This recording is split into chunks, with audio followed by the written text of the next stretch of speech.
Bismillahirrahmanirrahim. Assalamualaikum warahmatullahi wabarakatuh. Innal hamdalillah nahmaduhu wa nasta'inuhu wa nastaghfiruh wa na'udzu billahi min shururi anfusina wa min sayyiati a'malina. Fa innahu may yahdihillahu fala mudilla lahu wa may yudlilhu fala hadiya lahu. Asyhadu an la ilaha illallah wa asyhadu anna Muhammadan abduhu wa rasuluh. Allahumma shalli ala Muhammad wa ala ali Muhammad wa ala ashabihi wa man tabi'ahum bi ihsanin ila yaumiddin, amma ba'd. Qala Allah ta'ala fi kitabihil karim ba'da a'udzu billahi minasy syaithanir rajim wa bismillahirrahmanirrahim. Ya ayyuhalladzina amanu taqullaha haqqa tuqatih wa la tamutunna illa wa antum muslimun. Ikhwan fillah, sadakumullah. Alhamdulillah, kita bersyukur kepada Allah atas segala limpahan nikmat, rahmat serta hidayah yang telah diberikan kepada kita semuanya, sehingga kita bisa bersama-sama untuk beramal jama'i, ya, mengamalkan daripada perintah-perintah Allah dan meninggalkan daripada larangan-larangan Allah Subhanahu wa taala, dan kita bisa bersama-sama untuk berusaha dengan semaksimal mungkin untuk menegakkan dinul Islam di atas muka bumi ini. Salawat dan salam kita aturkan kepada Nabi kita Muhammad SAW, keluarganya, sahabatnya, dan orang-orang yang senantiasa mengikuti sunnahnya. Dan kita berdoa kepada Allah supaya kita dikumpulkan dalam kelompok umatnya yang mencintai dan mengikuti sunnah Rasulullah SAW. Ikhwan fillah, sadakumullah, bahwasanya kajian kita adalah satu kajian yang sebetulnya ya seperti sama kajian-kajian ilmu yang lainnya, karena di dalam Islam itu tidak ada menganaktirikan satu materi atau melebihkan satu materi dan merendahkan satu materi, itu tidak. Akan tapi semuanya ini adalah sama. Akan tapi dengan berjalannya waktu dan dengan berjalannya zaman, maka dan banyaknya muncul satu fitnah serta subhat yang terjadi di tengah-tengah kaum muslimin, maka ada hal-hal yang mungkin itu tabu ataupun berbahaya manakala dikaji di tengah-tengah kaum muslimin. Terkhusus pada hari ini adalah tentang masalah fikih jihad. Alhamdulillah, sadakumullah, maka kita mencoba untuk kembali menjadi daripada generasi ghuraba, yakni generasi yang asing, generasi yang aneh di tengah-tengah masyarakat. Ya Rasulullah SAW bersabda, "Bada al-Islamu ghariban wa sayaudu ghariban fatuba lil ghuraba." Islam ini muncul dalam keadaan asing dan akan kembali dalam keadaan asing, maka beruntunglah orang-orang yang asing.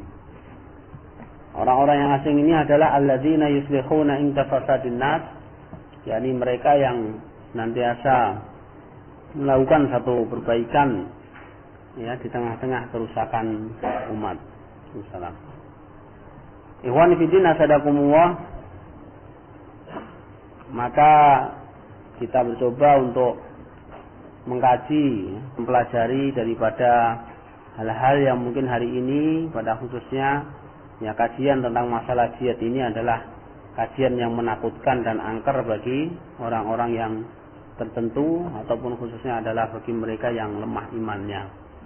Tapi perlu kita ketahui, ikhwan fillah, sadakumullah, biasanya memang hari ini para pemuda yang semangat itu juga banyak juga yang mengikuti.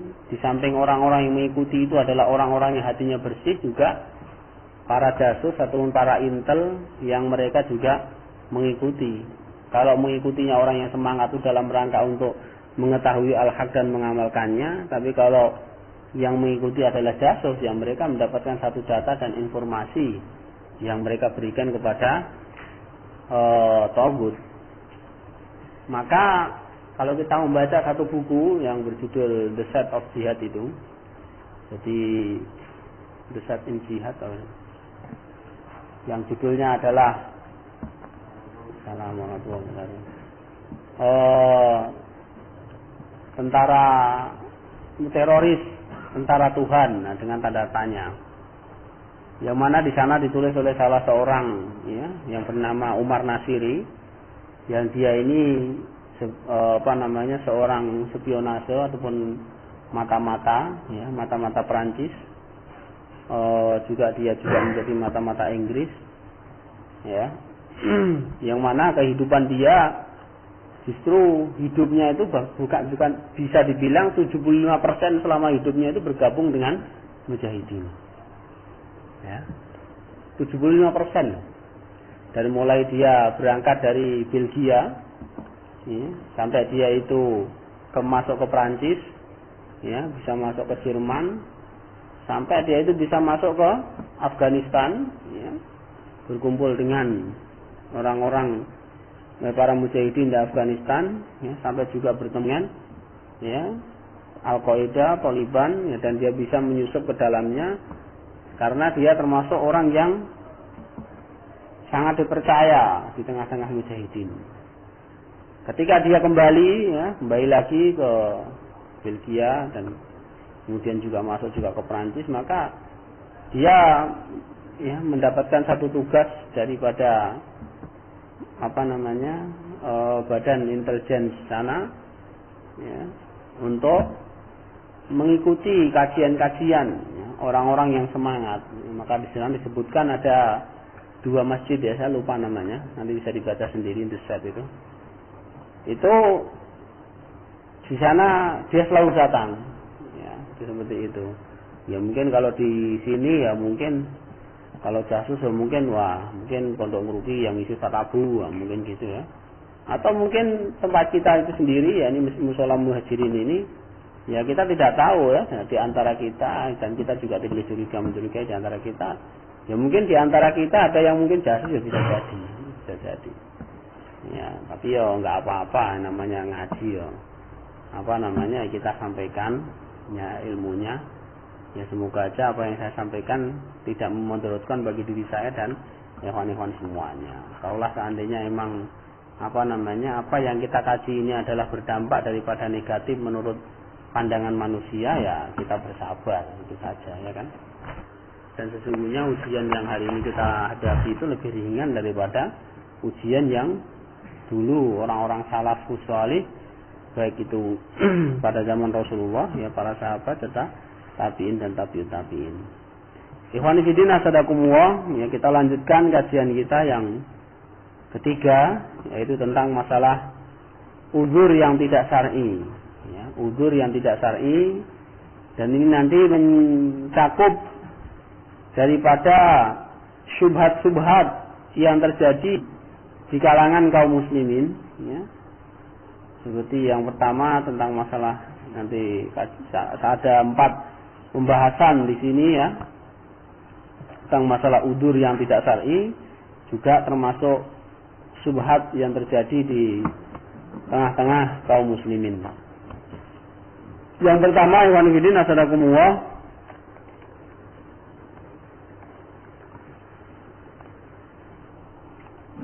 delapan alasan yang dinyatakan batil oleh Allah Ta'ala di dalam firman-Nya surat At-Taubah ayat ke-24. A'udzubillahi minasyaitonirrajim. Qul in kana aba'ukum wa abna'ukum wa ikhwanukum wa azwajukum wa ashiratukum wa amwalun iktaraftumuha wa tijaratun takhshawna kasadaha wa masakin tardawnaha ahabba ilaikum minallahi wa rasulihi wa jihadin fi sabilihi fatarabbatu hatta ya'tiyallahu bi amrihi wallahu la yahdil qaumal fasikin. Katakanlah, jika bapak-bapak, anak-anak ya, saudara-saudara, istri-istri, keluarga kalian, harta kekayaan yang kalian usahakan, perniagaan yang kalian khawatirkan kerugiannya, dan rumah-rumah tempat tinggal yang kalian sukai, ada lebih kalian cintai daripada Allah dan Rasul-Nya, serta berjihad di jalannya, maka tunggulah sampai Allah mendatangkan keputusannya. Dan Allah tidak memberi petunjuk kepada orang-orang yang fasik. Para ulama menyebut ayat ini sebagai ayat udzur yang 8. Maksudnya alat udzur daripada jihad maksudnya. Ya, dalam ayat ini Allah menyatakan orang, yakni ini maksudnya ada sebagian orang gitu ya, sebelum saya ini kan, yang mereka ini mempunyai satu pemahaman bahwasanya 8, ya, ini menjadikan satu udzur yang mana mereka itu boleh tidak berjihad. Yang pertama itu karena bapak, karena masih ada bapaknya, ya, bapak ibunya, atau karena masih ada anak-anaknya, atau karena masih ada saudara-saudaranya, atau karena istri-istrinya, atau keluarga-keluarganya, harta, ya, bendanya, ya, kekayaannya, kemudian perniagaan, kemudian tempat tinggal. Jadi ada 8. Yang pertama itu, ya, bapak-bapak, ini, kedua anak, bapak, anak, saudara, istri, keluarga, harta kekayaan, ya, yang telah diusahakan, perniagaan yang dikhawatirkan kerugiannya, rumah ataupun tempat tinggal yang disukai. Ke-8 hal ini adalah, ya, ada sebagian di antara kaum muslimin yang beranggapan bahwasanya 8 hal ini, ya, alasan ini adalah bisa menjadi udzur di dalam masalah jihad. Contoh, ya, gimana saya mau berjihad, saya masih ada bapak, saya masih ada ibu, saya masih ada anak, saya masih ada istri, saya masih ada perusahaan, saya masih ada apalagi rumah yang megrong-megrong, ya, magrong-magrong, dan lain sebagainya. Ya.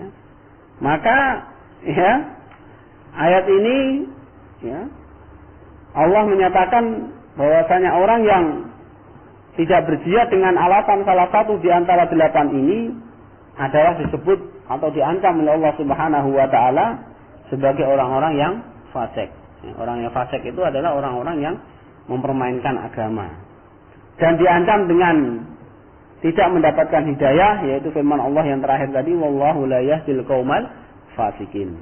Dikarenakan mereka tadi ini, ya, menjadikan bapak ibunya, anak istrinya, ya, keluarga, saudara, tempat tinggal, harta benda, ya, menjadi sesuatu yang lebih dicintai daripada Allah dan daripada jihad fisabilillah.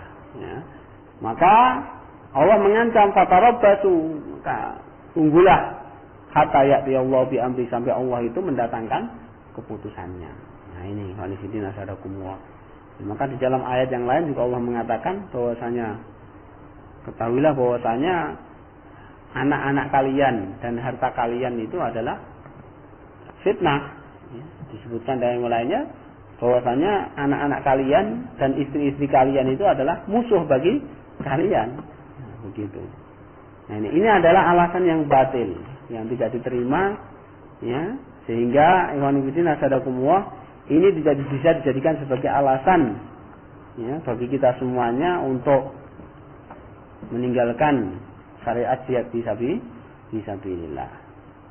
Kemudian yang kedua, ikhwan fillah asadakumullah, alasan yang disebutkan oleh Allah di dalam firman-Nya, ya, di dalam surat At-Taubah ayat 81, a'udzubillahi minasyaitonir rajim.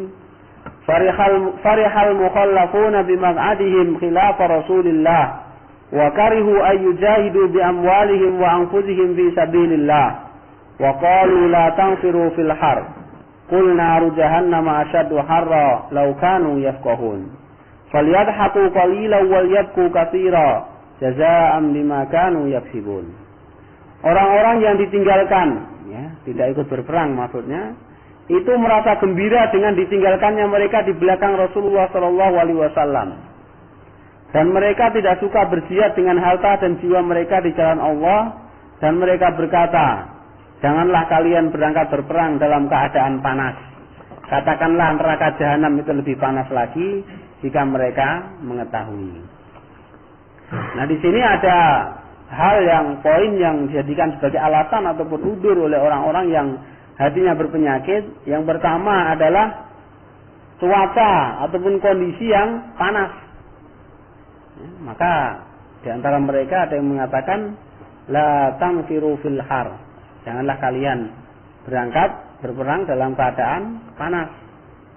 ya, dalam keadaan panas yang pada saat itu yakni perang Tabuk ya, yang mana kaum muslimin ini pada saat itu ya Allah menguji ya panasnya ini panas banget ya, panas sekali. Nah, itu seperti itu. Kemudian di antara mereka ada yang tidak ikut. Nah, yang menjadikan mereka ini ya juga, dan mereka juga bisa masuk ke dalam kelompok orang-orang yang fasik ya. Salah satunya adalah dikarenakan mereka ini apa? Senang untuk tinggal duduk-duduk di rumah bersama dengan anak istrinya, dengan keluarganya ya. Dan mereka ini apa? Wa karihu ayyujahidu bi amwalihim wa anfusihim fi sabilillah. Dan mereka ini membenci ataupun tidak suka ikut berjihad, baik itu dengan harta ataupun dengan jiwa mereka. Bahkan mereka mengatakan tadi la tangfir fil har, janganlah kalian ya berangkat berperang di waktu panas.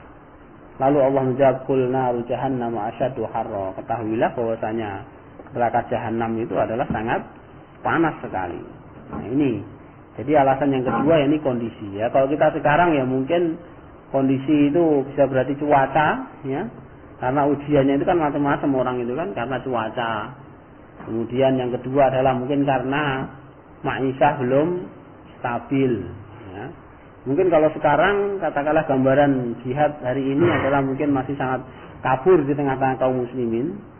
Tapi sebagai contoh kecil saja, yaitu ketika mungkin kejadian yang mana jihad itu ada di daerah-daerah kita, entah itu di Ambon atau di Poso dan di beberapa daerah yang lainnya, maka dikarenakan karena ilmu yang lemah dan iman mereka yang lemah, maka pun tidak sampai sana ya. Walaupun mereka ini mungkin para ustadz, para dai dan lain sebagainya dengan alasan yang macam-macam ya, dengan alasan yang macam-macam. Nah, salah satu alasannya dilanjutkan di sini.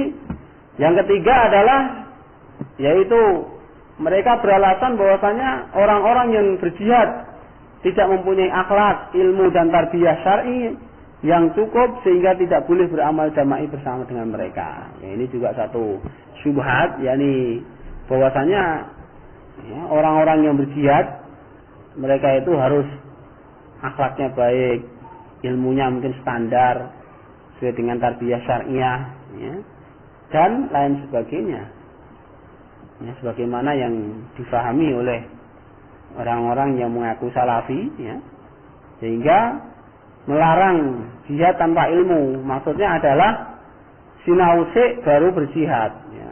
Bagaimana kalian mau berjihad sementara kalian masih merokok? Bagaimana kalian mau berjihad sementara celana kalian masih di bawah mata kaki? Sehingga kalian masih panjang. Nah, kita nggak boleh seperti itu.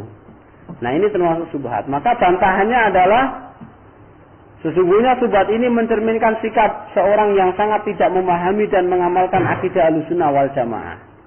Maka Syekhul Islam Ibnu Taimiyah berkata, ya, saya baca terjemahannya. Oleh karena itu, termasuk dari dasar-dasar akidah Ahlussunnah wal Jamaah adalah berperang baik bersama orang baik maupun bersama orang yang jahat. Ya, maka kita melihat dulu ketika di Ambon maupun di Poso ya masih di antara ikhwan-ikhwan itu yang masih ada yang mabuk ya. Masih ada yang ngerokok, ya masih ada di antara mereka yang masih suka musik. Ya, dan lain sebagainya. Ya, memang idealnya harus bersih ya, tapi ketika dalam kondisi fardu ain dan ketika sudah front jihad maka ya tidak ada larangan ya bahwasanya jihad itu harus dipilih-pilih ya, harus bersama dengan orang baik atau tidak.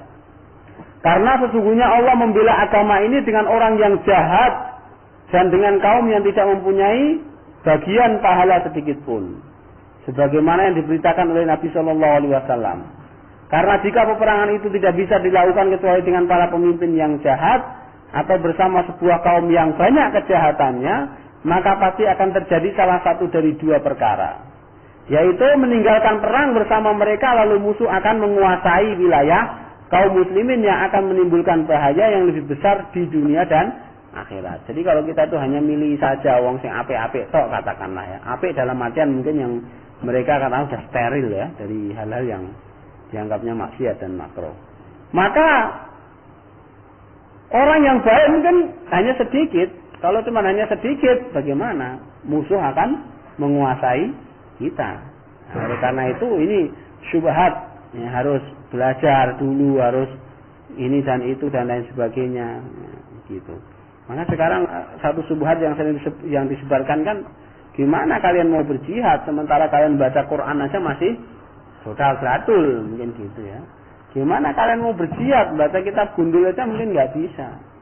Gimana mau suruh baca kitab gundul, kepalanya itu udah gundul ya. Betulan aja yang gundul.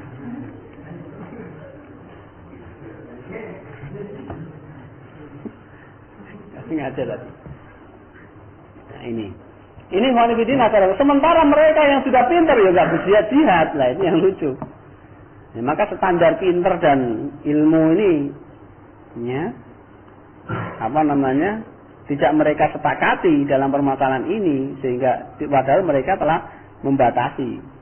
Ya, maka kalau mereka menentukan bahwasanya harus belajar dulu, harus berakhlak yang baik, ya, maka dia akan menghadapi dua hal yang salah satunya tidak bisa ditinggalkan, yaitu yang pertama, ya, pas mereka akan meninggalkan perang bersama, ya, orang kaum muslimin itu, sementara mereka ini dikuasai oleh musuh.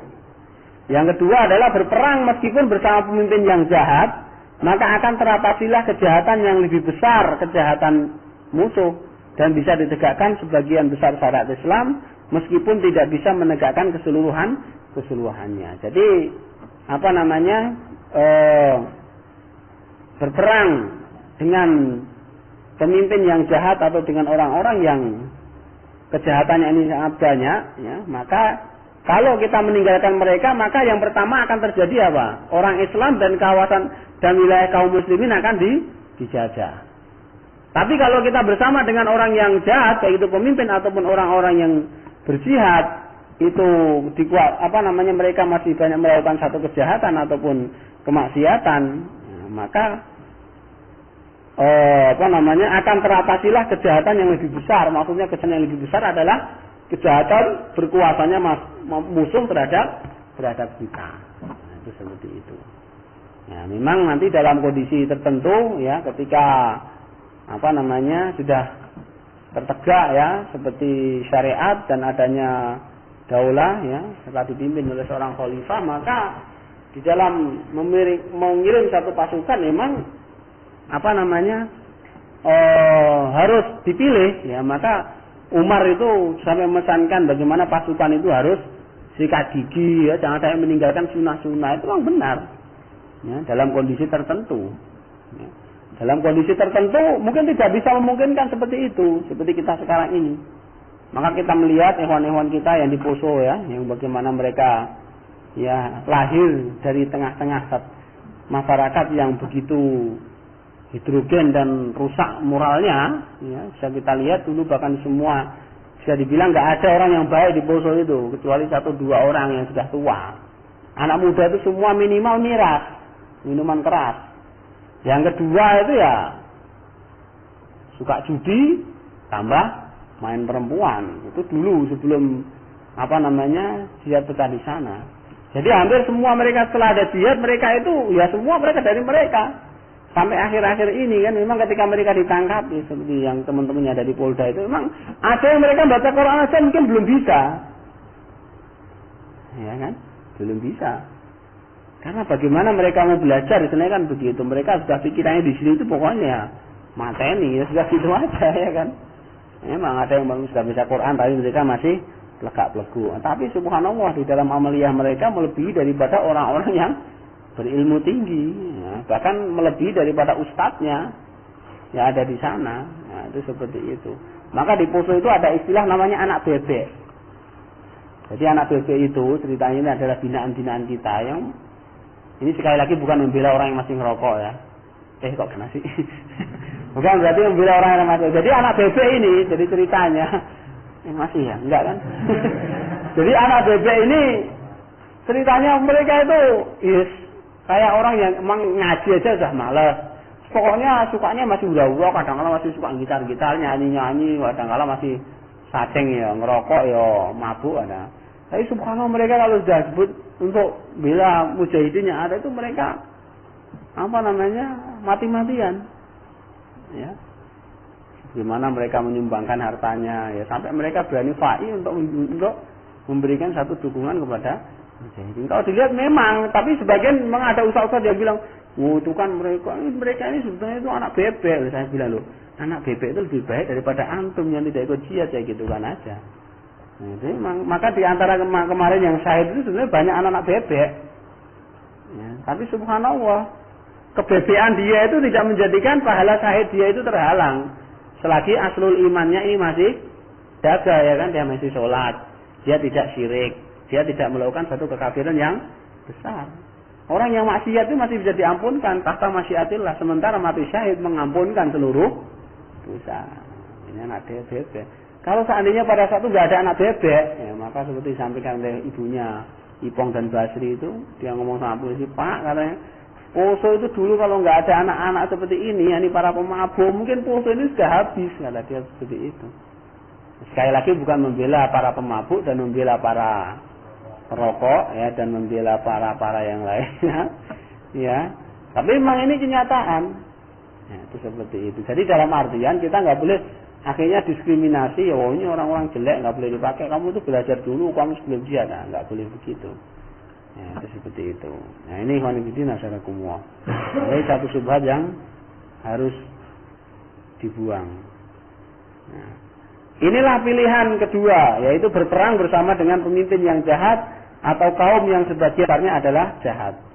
Yang seharusnya dilakukan dalam keadaan seperti ini atau keadaan yang semisal dengannya.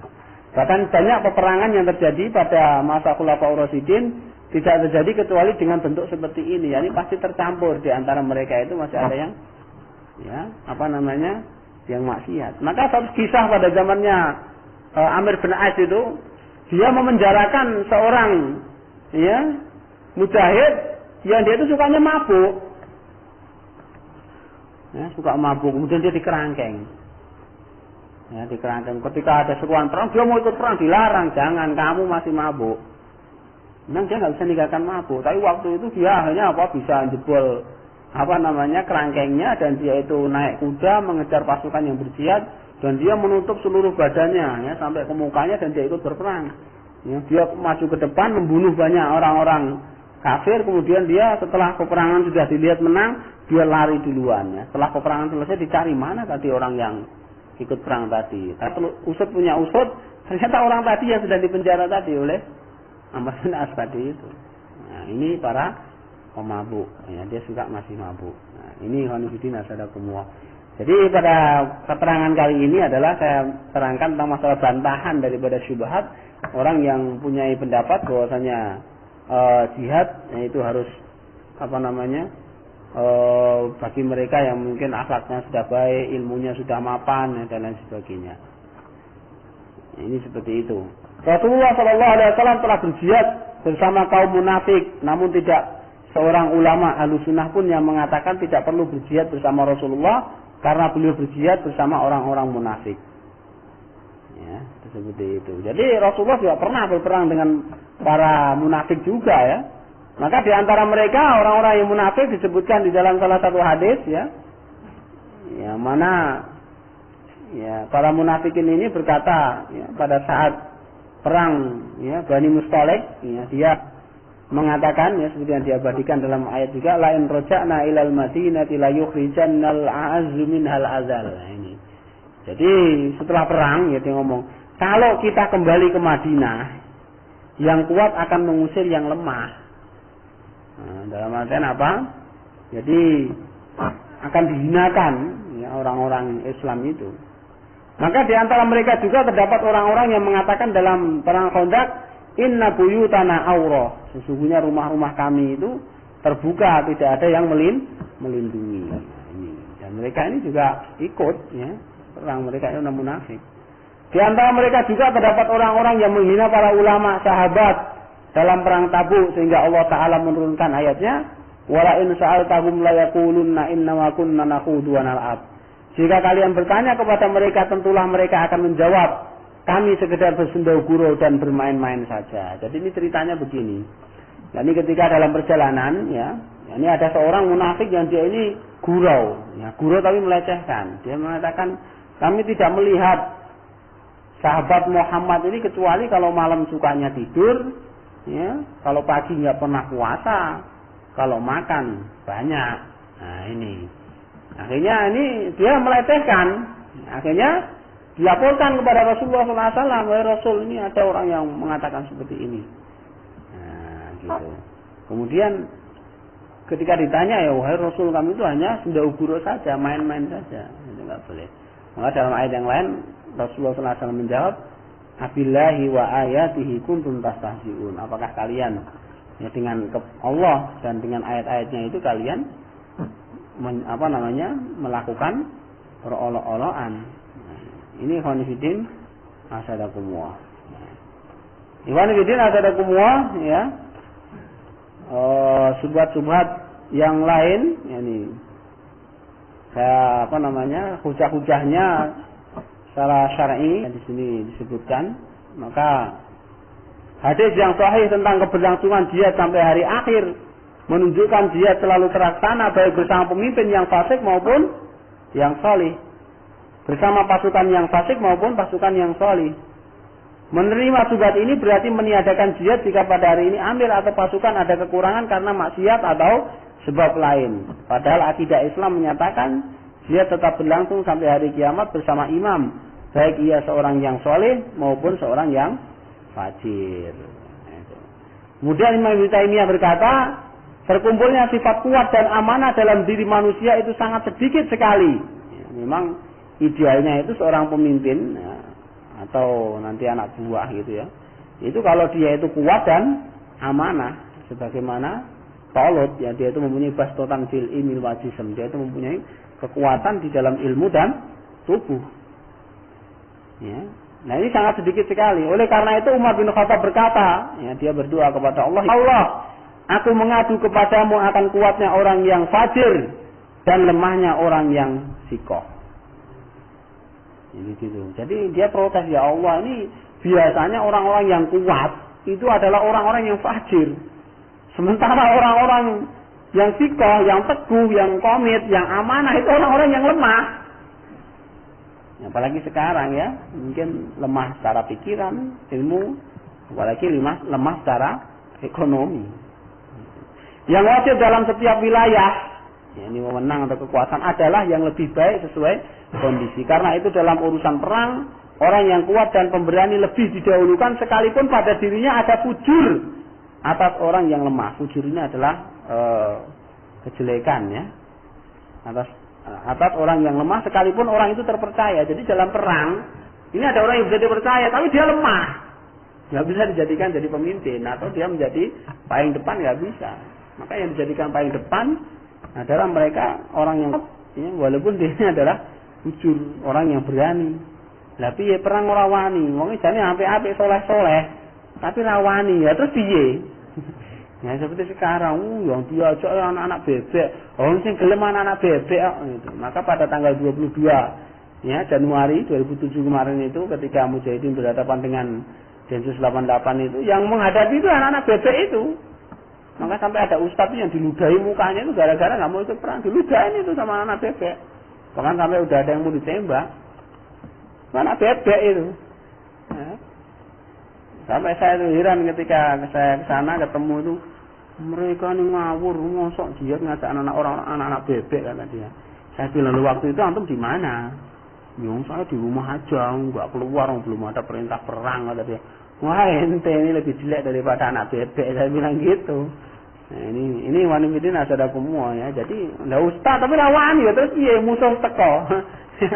Lebih baik seorang anak bebek yang dia ini berani. Ya, itu seperti itu, maka nggak dipakai, ya. Orang soleh yang seperti itu nggak dipakai dalam kondisi seperti ini. Sebagaimana Imam Ahmad ditanya tentang dua orang yang menjadi amir dalam perang. Salah satu kuat tapi fajir, ya. Kuat tapi fajir, ya, jahat, banyak dosa. Dan yang satu lagi soleh tapi lemah. Harus berperang bersama amir yang mana?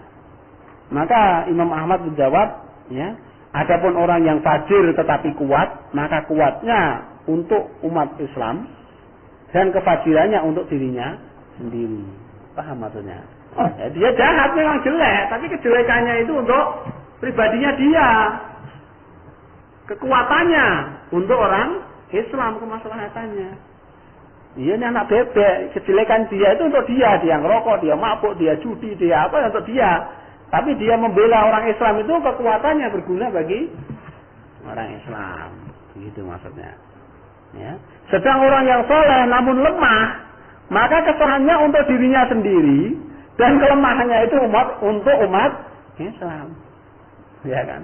Soleh tapi lemah. Ya udah, kelemahannya untuk diri sendiri. Kesolehannya untuk diri sendiri, untuk dirinya.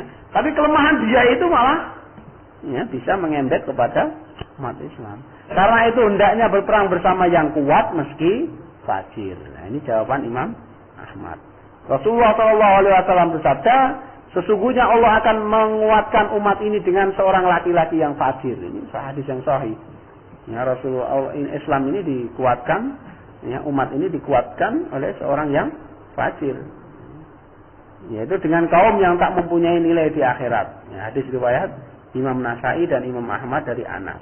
Jika ia tidak fajir, maka itu yang lebih utama menjadi pemimpin perang dari orang yang lebih soleh agamanya. Memang kalau ada yang lebih soleh ya jelas dipilih yang lebih soleh. Ini ketika nggak ada, apalagi seperti zaman sekarang ini.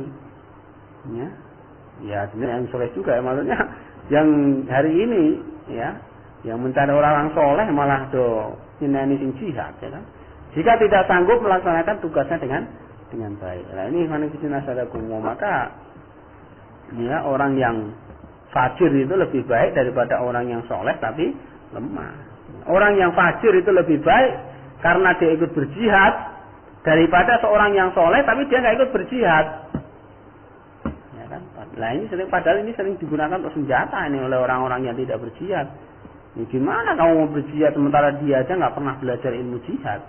Gimana kamu mengajak orang berjihad sementara dia aja nggak pernah ikut latihan, nggak pernah ikut tadrib, nggak pernah ikut diklat dan lain sebagainya.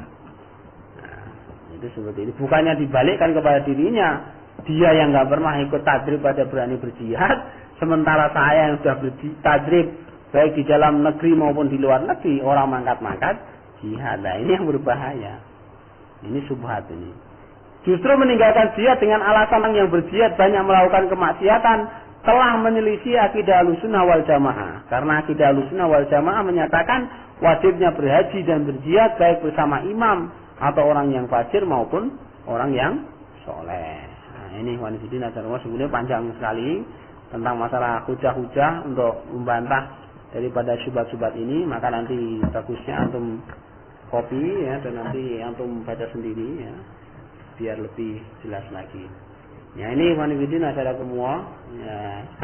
Kemudian subhat yang terakhir yaitu tentang masalah ya seperti subhatnya ya baik itu hari ini seperti orang-orang Hizbut Tahrir ya, orang Salafi yang mana jihad harus pakai khalifah. Tidak ada jihad ketika tidak ada khalifah. Nah ini satu subhat yang sangat besar sekali ya. Maka ada satu buku yang judul tentang masalah tidak ada jihad tanpa khalifah. Nah, ini satu subhat sangat besar sekali.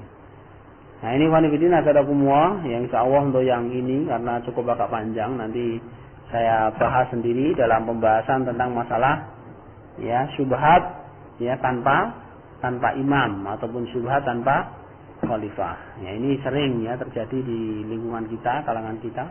Nah, lebih detailnya insyaallah nanti kita lanjutkan pada kajian yang selanjutnya. Mungkin untuk lebih bagusnya mungkin ada pertanyaan daripada ikhwan-ikhwan daripada materi yang telah saya sampaikan.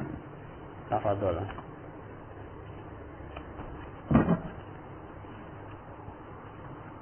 Bisa difahami ya. Sekali lagi ikhwan-ikhwan asadakumullah bahwasanya materi-materi yang kita kaji di dalam taklim kita ini adalah membahas tentang masalah jihad ketika fardu ain. Sekali lagi ketika jihad itu fardu ain. Kalau jihad ketika sudah fardu kifayah ya wes setiap orang tidak ada kepentingan dan itu adalah hanya kepentingan imam ya, ataupun kepentingan amir, kepentingan khalifah yang dia mempunyai kewajiban setiap tahun itu harus mengutus satu pasukan untuk berjihad. Nah, ini. Ya, Nah, ini wanifidin asadakumullah, ya maka kita perlu yang mempelajari ya secara ilmiah supaya nanti kita bisa lebih matang lagi, apalagi hari ini. Wanifidin asadakumullah, ya bahwasanya ya hari ini ya sedikit mungkin sambil menunggu mungkin ada yang tanya. Dunia itu dikuasai oleh mujahidin. Terkhusus adalah dunia hari ini itu ada dikuasai oleh Al-Qaeda. Karena apa? Karena yang membuat pusing Amerika khususnya selaku negara superpower itu ya tiada lain kecuali Al-Qaeda. Jadi dia itu menyesuaikan program-programnya Al-Qaeda. Karena Al-Qaeda itu sampai 20 tahun yang akan datang dia sudah membuat program dan itu sudah dilansir di internet. Sebelum kejadian WTC sudah dibuat programnya itu dan itu sudah disebarkan di internet. Cuman orang-orang Amerika ini bingung kapan terjadinya. Nah itu. Maka yang pertama itu kan program dengan dari mulai tahun 2000 ya sampai 2003 itu adalah masa-masa membangunkan ya, membangunkan umat, menyadarkan umat akan permusuhan, yaitu dengan adanya WTC itu. Kemudian setelah terjadinya WTC dari 2003 sampai 2000, jadi 3 tahun, 2006 itu adalah mengeluarkan ular dari sangkarnya, dari lubangnya. Maka setelah kejadian itu Amerika keluar daripada sangkarnya, keluar daripada lubangnya, yaitu ke Irak, ke Afghanistan, ya, ke Somalia, kemana-mana, yang mana itu menjadi kuburan bagi mereka.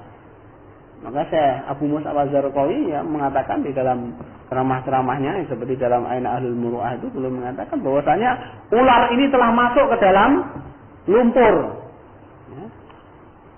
Dan kepalanya itu kita injak. Nah, seperti kita yang menguasai lumpur itu, ada ular yang keluar pasti kita akan tahu. Nah, di situ. Nah, itulah. Maka Irak, Afghanistan adalah menjadi kuburan-kuburan bagi ular-ular yang keluar.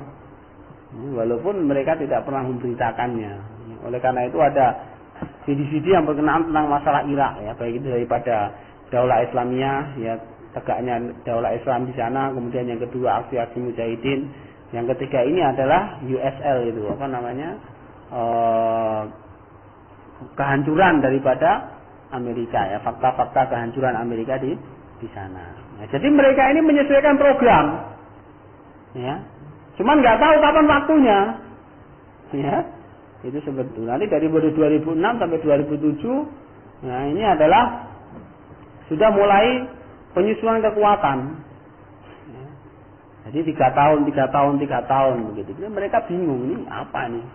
Oleh karena itu hari ini yang berkuasa itu adalah sebetulnya adalah mujahidin.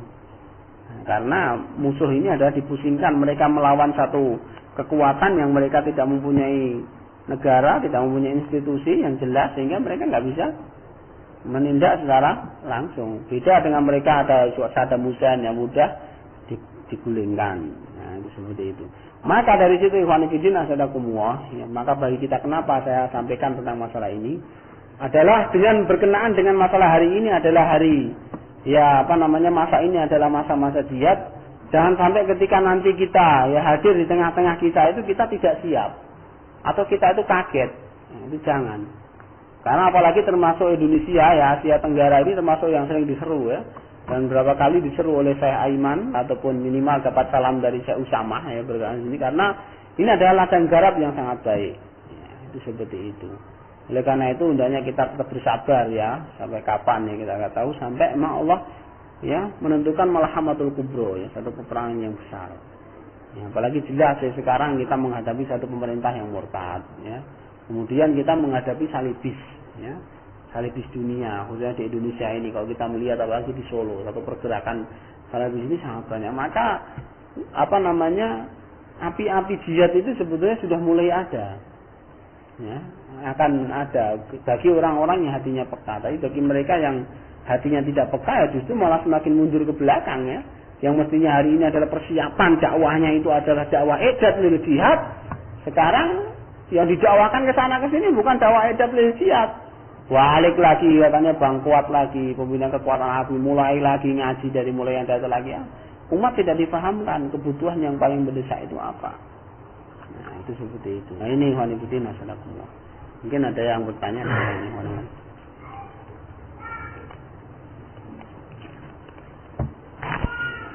Nah saya bisa dipahami ya. Nah ini wanita nasakumullah ya, semoga bermanfaat ya. Khususnya bagi diri kita ya.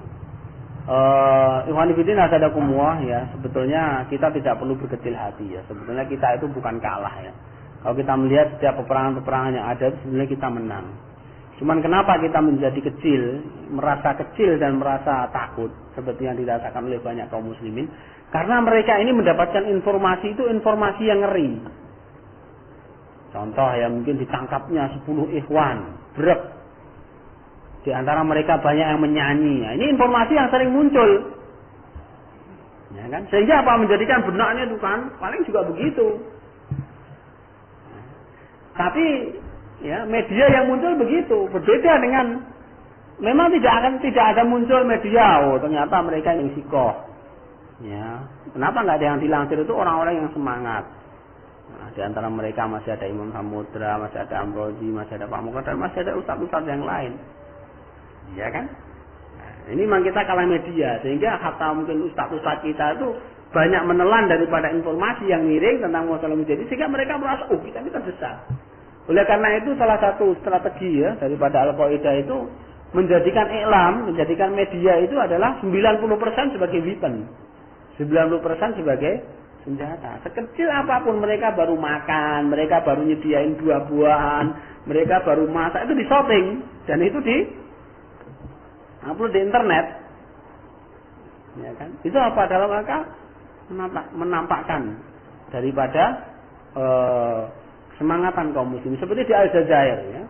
Di Aljazair itu mungkin lebih banyak Indonesia amaliyah jihadiyahnya daripada Jazair. Cuman dia sekali amaliyah di shooting, sekali di shooting dikasihkan di internet, sehingga dunia ini melihat seakan-akan di Aljazair lah satu kelompok militan yang kuat. Padahal sebetulnya Indonesia ini lebih banyak dan lebih militan. Maka kalau kita merasa lemah dan merasa kecil, sebetulnya karena perasaan kita. Jadi kita merasa lemah, kita merasa kecil itu karena perasaan kita dan kita kalah secara informasi. Coba kalau kita melihat tentang masalah teman-teman di Cipinang, contoh nih, ya kan? Bagaimana mereka bisa menghadapi satu segitu preman yang banyak. Ya. Emang kalau nggak, karena kita nggak pernah dilansir dan kita nggak pernah dipublikasikan, nggak kelihatan. Itu seperti itu hikmah-hikmahnya. Jadi banyak sesuatu yang diserap oleh kaum muslimin sekarang itu yang miring, sehingga berita yang masuk kepada dia ini miring, akhirnya membentuklah satu pemikiran, opini. Orang itu kan tergantung informasi yang dia serap. Kalau informasi yang dia serap itu miring, ya akhirnya terbentuk satu pola pikir yang miring. Apalagi sekarang para muqadilun ya, orang-orang yang pengebos-pengebos jihad ini kan banyak sekali, baik itu dari jalur resmi Tauhid ataupun dari jalur-jalur ulama-ulama usultan, ulama-ulama pemerintah, yang mereka ini adalah dakwahnya dalam rangka menyenangkan hati pemerintah. Ya sudah, namanya dakwah menjadi menyenangkan hati pemerintah ya begitu. Nah ini wanifidina sadakumullah ya. Kalau tidak ada yang bertanya ya, kita cukup sekian ya, semoga bermanfaat khususnya bagi diri saya dan ikhwan-ikhwan semuanya, dan kita selalu berdoa untuk ikhwan-ikhwan kita ya. Yang terakhir saya wasiatkan buat diri saya dan antum sekalian untuk senantiasa ya, untuk berniat untuk berjihad fisabilillah dan senantiasa mendoakan daripada ikhwan-ikhwan kita yang berjihad fisabilillah. Maka apa yang bisa kita berikan untuk mereka kita berikan. Kalau kita bisa dengan jiwa kita, maka dengan jiwa kita. Kalau dengan tidak bisa, maka dengan lisan kita atau dengan harta kita. Ya, saya kadang-kala membayangkan ya, sedih ya ketika ada ikhwan mungkin yang datang, mereka minta bantu, kita nggak bisa membantu. Apalagi sampai mereka datang minta orang untuk ikut bersama dengan ikhwan-ikhwan, itu kita nggak bisa memberi. Ya, itu sangat sedih sekali, ya, sangat sedih sekali. Ya, itu seperti itu. Maka siapa lagi kalau bukan kita? Ya, kita yang ngaji aja kalau kita nggak siap aja ya. Apalagi kita mengandalkan orang yang ngaji gitu. Dalam artian orang yang ngaji dalam masalah urusan-urusan jihad. Ya, kita mengaji menjadikan kita hendaknya lebih ya niat kita lebih lurus ya, dan mental kita lebih terbentuk. Demikian ikhwan fillah, kurang lebih minta maaf. Subhanakallahumma bihamdika asyhadu an la ilaha illa anta astaghfiruka wa atubu ilaik. Walhamdulillah. Assalamualaikum warahmatullahi wabarakatuh.